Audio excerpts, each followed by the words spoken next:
Many churches still reject LGBTQ people.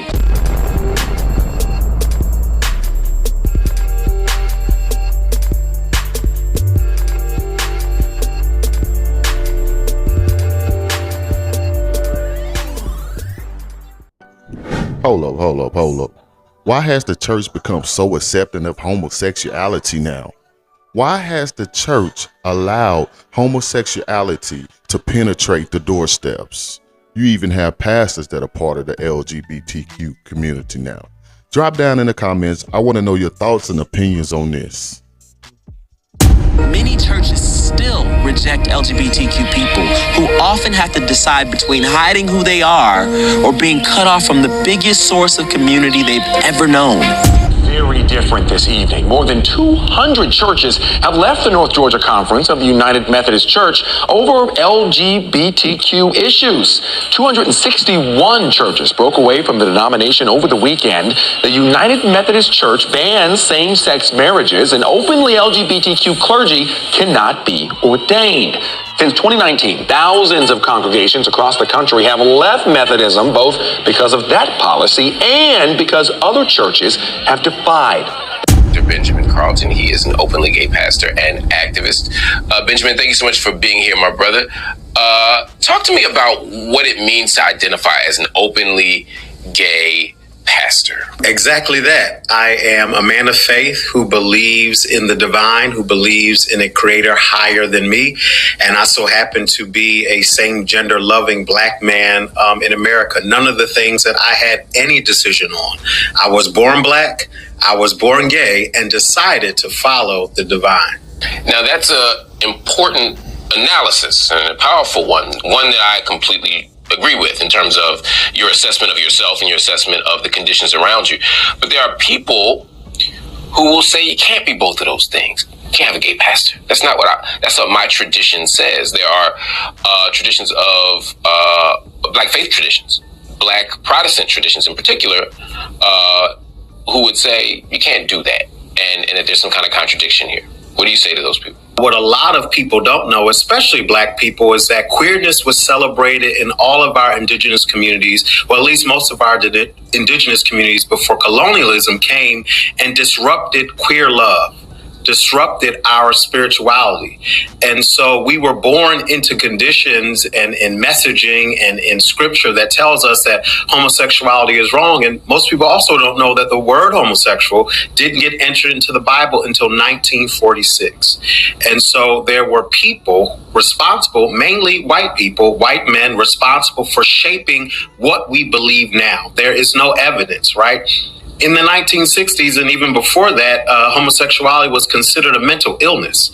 So we've come so far based on the ignorance that, humanity operated into light and understanding. And the more we get there, the more we create spaces for both a black man to be gay and to be a pastor. When you see so many other religious leaders and political leaders, and sometimes those two things intersect, who are arguing the opposite. When we see this awful shooting that happened at the nightclub, and you have a shooter and other people who use their faith traditions, they appeal to a faith tradition to justify awful, despicable acts of harm to our queer family. Now, I think for me, the answer is easy. It's like they're wrong, right? But how do we speak to people who are raised in religious traditions, even Christian religious traditions to be specific, that are still teaching those can't and can't nots to include queerness? Love, fortunately, is the answer. It's not an easy path, but love.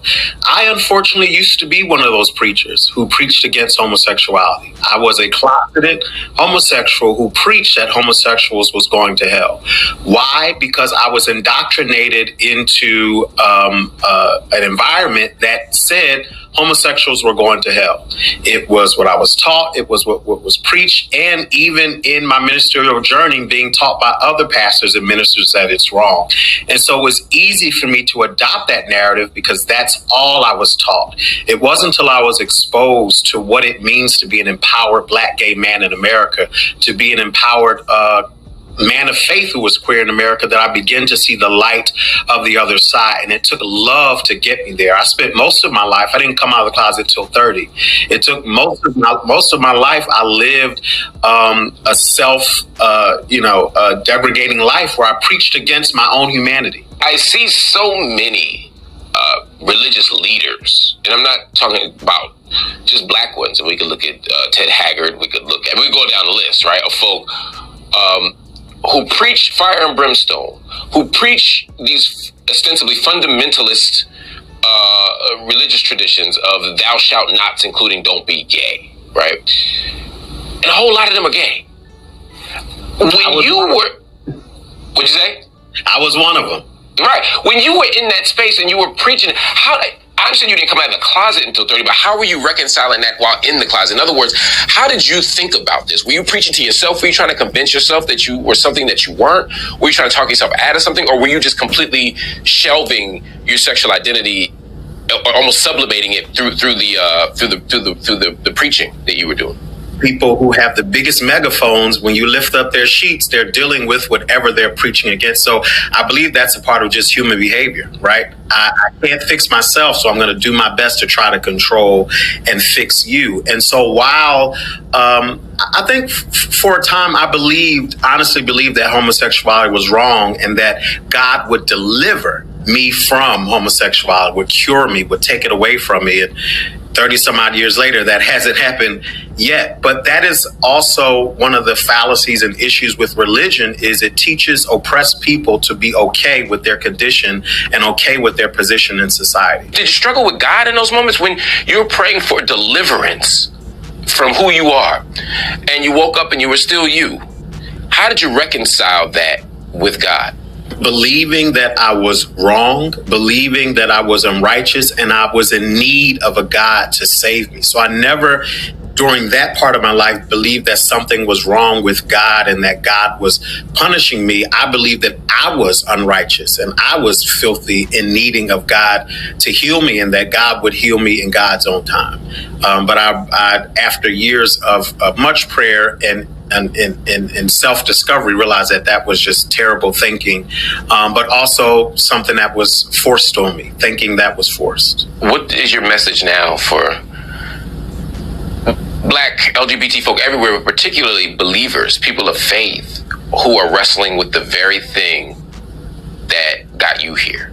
My message is always love. You were created on purpose with a purpose, and no matter what your identity is, your orientation is, you were created beautifully by the divine in your own right.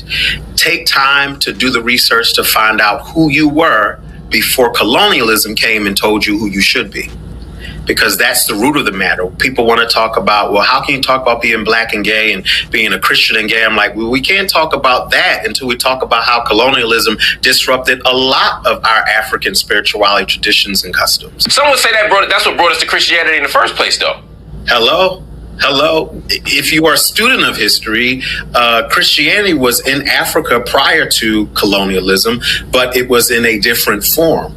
And so colonialism came and disrupted so much. I just got back from Ghana a couple months ago and really was able to tap into who we were prior to some other culture telling us who we should be. And many people, unfortunately, have yet to have that experience to find out who we were prior to whiteness, white supremacy, telling us who we were. And it was religion, actually, that let that happen. The popes of the Pope Nicholas V created the doctrine of discovery, which then in the 19th century moved to manifest destiny, which made the burden of the white man to go to all of these indigenous and inferior civilizations and impress upon them white supremacy and white ways of believing and religion and God, and disrupted all of our traditions, customs, beliefs. And many of us, we can't get them back because we don't even know where we come from.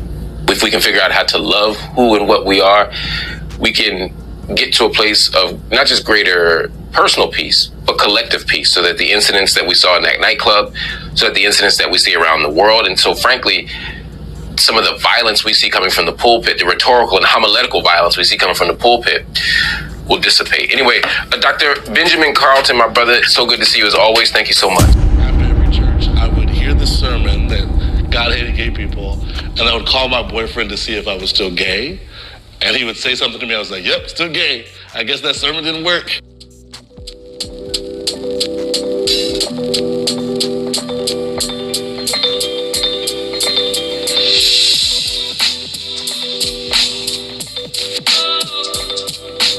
It took me a while to even admit to myself that I might be gay or could be gay or could be anything other than what my parents and my family was raising me to be. Growing up around my cousins and then growing up in, schools where I was constantly made fun of, not because of my sexuality, because of my presumed sexuality, but what they were really making fun of was my gender. So I was a femme boy. I knew at 14 years old that I was gay, and so I knew I was gay. I knew I was different than everybody else in my family. Being a good black man was so important to me and what I was told.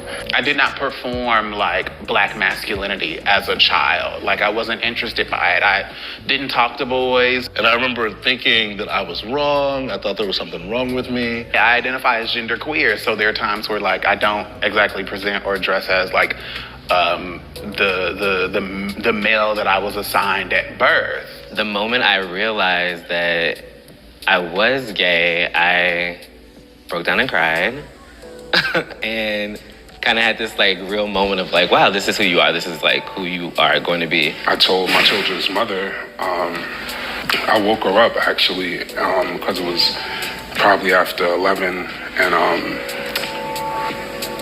I was like, I'm attracted to you, and I'm also attracted to men. She cried about it, and she was really adamant about me still wanting to have children, because she was grandchildren are the children that we get to, have again because you're not a baby anymore. And I was like, okay, Mom, well, yeah, I'll still consider having children. My oldest son said, Daddy, he had a sad look on his face, and I'm like, what's wrong? This is a celebration. You go up to students and they tell you about the ancestor they're dressed up as.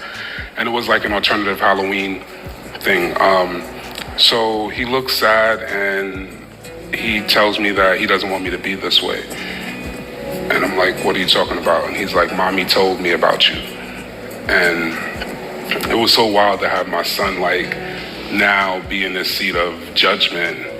And part of the reason I came out was so he would never feel a way about coming out if that was going to be his experience. I tried to accept that, man, you're just this gay guy. You're the homosexual. You'll be this for the rest of your life. Just accept it. And that was not God's truth. I was watching a movie,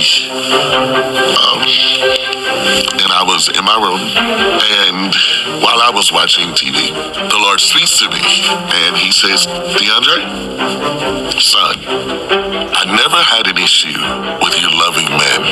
I had an issue with you loving the wrong one. And I stood there. I remember I stood up in front of my TV, and I was like, what? And he said to me, I pursued you, and I love you. And he said, what else will they have to offer you but temporary gratification and heartbreak? Christians seem to lose their footing when they're talking with a neighbor about homosexuality in trying to explain why it's wrong. I mean, they know how to quote maybe a couple Bible verses, but explaining the wrongness of it, especially when the response is, well, it's not hurting anybody, so how could it be wrong if it's not harming anybody? What would you guys say to that?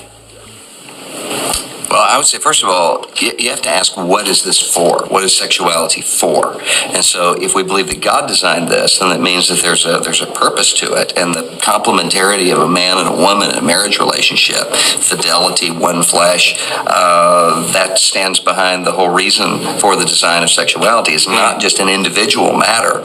It's something that has to do with binding those two together in connection with future generations and with the generations that have come before. So it's kind of a big picture discussion about why do we even have sex? Well, what's the purpose here? And I think the other problem is what a lot of our gay and lesbian neighbors assume is that we have marriage and we're wanting to restrict this marriage and we're not wanting them to have it. So we're wanting to keep something to ourselves.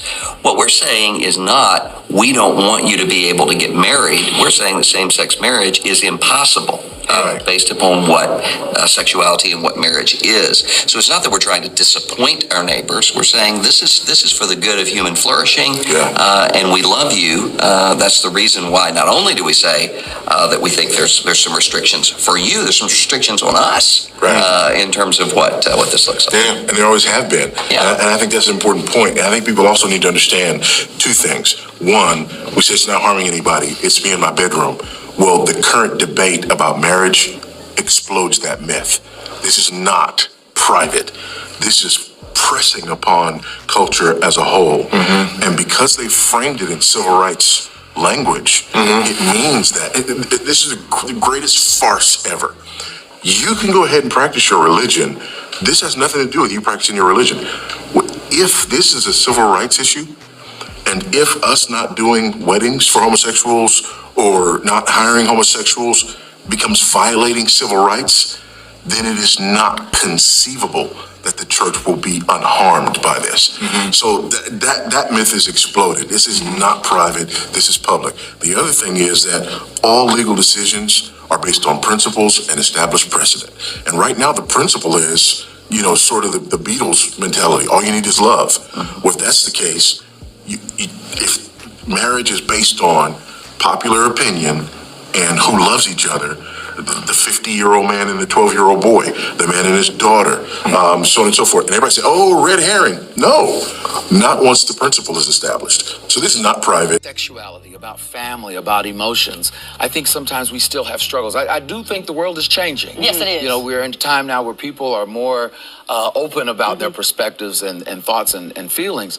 But I think we have to start with addressing sexuality and looking at the ways in which we've put stigma on certain conversations, because we've looked at the Bible, our religion, our God in certain types of ways. We have to figure out how to have that conversation. But how do you encourage those who are struggling internally with their, they want to be heterosexual, but they are in same-sex relationships? What is that conversation like? Well, I think, first of all, God is love. It's not just that God loves you, but God is love. Yes. And we have to start from a very fundamental place about God's love toward us, and that we are created in the image of God. Yes. And why would God create something that is flawed or wrong or bad? We got to start there. I think the second thing is, you ask people, why do you believe what you believe? And they say, well, that's what I was taught. We have to ask questions. Right. We've got to read the Bible if that is your sacred text, if you're a Christian. You have to read it for yourself. Right. And I believe that God helps us to interpret and to understand. But you can't just go by what somebody told you or the way you were raised. We have to have the courage to learn on our own then move to a new place. The courage. That is really, really very important, because you have two children, 6 and 5, and I have two children as well, and I want them. Joshua. And I want them to really be able to explore their spirituality and not have to be confined to what has been taught to them and what's been taught generationally. Yes. What conversations are you having with your own children about faith so that they too can be open to different levels of spirituality? I think the greatest conversation is the example you live. Yes. That you allow them to grow as you grow, as they see you grow, as you love, and as you find ways to engage community and be a better person and do your part in the world. I think that is the greatest conversation around spirituality or sexuality or any of that. It all starts with love. I think that's the main point. My mom always tell us to treat people how you want to be treated, not how they treat you. That's right. That's a great example of how to live in this society amongst each other. Yeah. That's right. Never before has there been a time where people have gone so blatantly against God's word. Never a time before have you seen actual pastors going against the very word that they're supposed to be preaching. It seems like they're skipping over doctrines. It seems like they're skipping over scriptures that they need to be preaching on. Instead of preaching on these scriptures, they're indulging in the same sin that these scriptures are speaking against. Homosexuality in the church. I want to know your thoughts and opinions on this. Drop down in the comments. What is really going on? Has Satan really penetrated the church house and got every member blinded? Why has the church house been so accepting to homosexuality? Hey,